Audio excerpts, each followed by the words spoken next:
ត់ពាក្យកំពីចូលបាយតាក់តងច្រើនអនេកតាមបែបផ្លែកច្រើនអសាអ្នកខ្លះតាក់តងតាមអក្ខរាសរសេរជាសារផ្ញើទៅមកខ្លះទៀតនិយមប្រើទូរស័ព្ទនិយាយរ៉ារ៉ាំ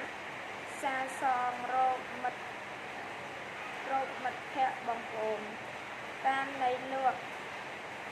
ហើទៅហើមកឆាប់តន់ចិត្តវិទ្យុទូរទស្សន៍កុំរំលងស្ដាប់ផងមើលផងដឹងតែពិតរត់វេបទាំង